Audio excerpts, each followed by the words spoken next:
Mé jméno je Šimon Brandner a jsem z gymnázia Františka Křižíka. V následujících několika minutách bych vám rád něco řekl o mé práci s názvem Využití protokolu Matrix pro videohovory. Abychom si vysvětlili, proč dává vůbec smysl se protokolem Matrix zabývat, musíme se podívat na to, jak fungují protokoly aplikací, jako je Microsoft Teams, WhatsApp, Discord a tak podobně. Všechny řeší podobný problém. Máme nějaké klienty a ty chceme propojit. Obvykle použijeme nějaký server, ke kterému se všichni tyto klienti připojí. Potíží ale často bývá, že tyto protokoly mají uzavřenou specifikaci. Pokud tedy chceme přesně vědět, co se s našimi daty děje, když tyto protokoly a aplikace využíváme, nemůžeme to zjistit. Zároveň tyto protokoly často bývají centralizované. Pokud tedy server přestane fungovat, klienti už si nemůžou vyměňovat zprávy. Často také dochází k tomu, že poskytovatel toho daného serveru ovládá daný protokol, data a tím pádem i vlastně uživatele. Pokud bychom chtěli tedy například přestat používat WhatsApp a přejít na něco jako je Signal, tak to není úplně jednoduché, protože musíme přesvědčit veškeré uživatele, se kterými si na WhatsApp píšeme, aby udělali podobnou změnu. A to může být velmi náročné. Protokol Matrix celou situaci ale řeší poměrně jinak. Opět máme nějaké klienty a ty chceme propojit. Na to ale, abychom toho docílili, využijeme těch serverů několik. A tyto servery poté propojíme. Tomuto modelu se říká federace a umožňuje decentralizaci celého systému. Pokud tedy server 1 přestane fungovat, klient 1 už nemůže posílat a přijímat zprávy. Ale klienti 2 a 3 stále mohou. Celý protokol vlastně funguje takovým způsobem, že na každém serveru máme nějaké místnosti, ve kterých se uživatelé mohou účastnit konverzací. Pokud by ale například klient 1 a klient 2 se chtěli účastnit konverzací v té stejné místnosti, tak tato místnost je duplikovaná mezi serverem 1 a 2 a neustále synchronizovaná. Můžeme do těchto místností ale dávat i jiné data než vlastně zprávy a tím pádem nám protokol Matrix vlastně vytváří takovou decentralizovanou databázi, která má mnoho využití, která jsou i jiná než například ten chat. Protokol Matrix zároveň dává uživateli velkou svobodu v tom si vybrat, kterého poskytovatele bude využívat.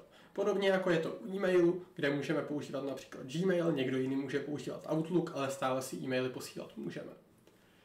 Protokol Matrix má také otevřenou specifikaci, což znamená, že pokud do ní chceme nahlížet, zjistit, jak funguje a zároveň i navrhovat nějaké změny této specifikace, tak je tady ta možnost. Protokol také umožňuje interoperabilitu. Pokud bychom tedy chtěli propojit například WhatsApp s protokolem Matrix, tak je to možné. Co bylo ale vlastně cílem a obsahem mé práce? Bylo to prozkoumat protokol Matrix a jeho fungování. Následně to bylo prozkoumání toho, jak fungují různé aplikace pro videohovory. Což znamenalo se podívat na to, jak fungují protokoly jako je WebRTC, Stan, Turn a ICE. Poté jsem se také zabýval tím, jak fungují skupinové videohovory, které využívají tyto protokoly. Což je samostatná kapitola, vzhledem k tomu, že protokoly jako WebRTC jsou směřované na řešení problému, kdy máme pouze 2 uživatele, což nám v případě skupinových videohovorů úplně nestačí.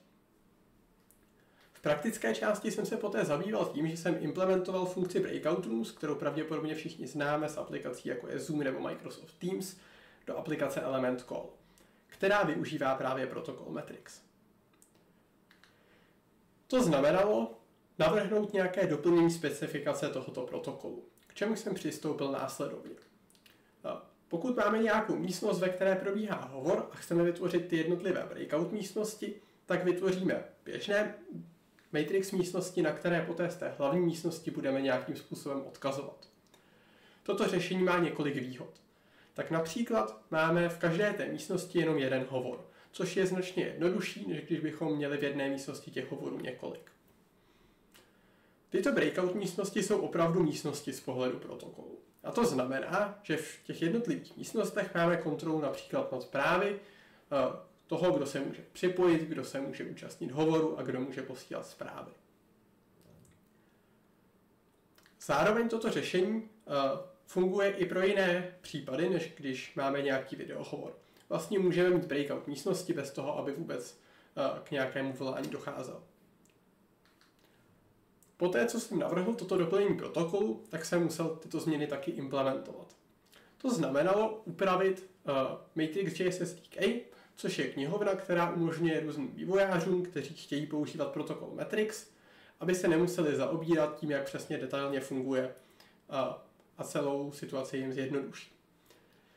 Musel jsem přidat funkci, která umožňuje vytváření breakout rooms a poté třídu, která spravuje tyto breakout rooms a informuje případně danou aplikaci, která tuto knihovnu využívá, o tom, že v nějaké místnosti breakout místnosti jsou, nebo že byly právě vytvořeny. Poté jsem musel upravit také samotnou aplikaci Element Call. Tam jsem přidal rozhraní pro vytváření těchto breakout rooms a poté jsem musel interagovat s tou dříve zmíněnou třídou, abych zjistil, jestli v nějaké místnosti breakout místnosti existují, nebo jestli právě byly nějaké vytvořeny. A případně pomocí nějakého uživatelského rozhraní uživatele této aplikace informovat o tom, že nějaké místnosti byly vytvořeny a že se do nich může připojit. Nyní si ukážeme, jak to celé vlastně funguje v praxi. Nalevo můžeme vidět uživatele Alice, která vytváří nový hovor s názvem test call. Odkaz na tento hovor může přidat jinému uživateli, který se může jmenovat například Bob. Nyní mají oba dva příležitost se k tomuto hovoru připojit. A poté, co se oba připojí, Alice může začít vytvářet breakout místnosti. To je jí umožněno pomocí tohoto dialogu, kde jich může přidat libovolné množství. Zároveň ke každé breakout místnosti může přiřadit nějakého uživatele. V tomto případě přiřadí uživatele Boba k místnosti s názvem Group 1.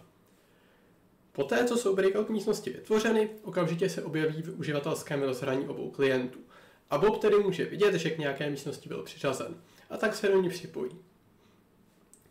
Alice nyní udělá to samé a oba se nacházejí opět ve stejném hovoru, ale tentokrát je to breakout místnost. Na závěr bych chtěl něco říct o budoucnosti protokolu Matrix a mých změn.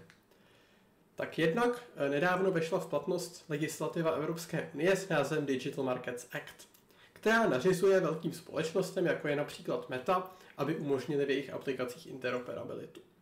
Pokud doteď například někdo chtěl propojit protokol Matrix s protokolem aplikace WhatsApp, měl poměrně komplikovaný život.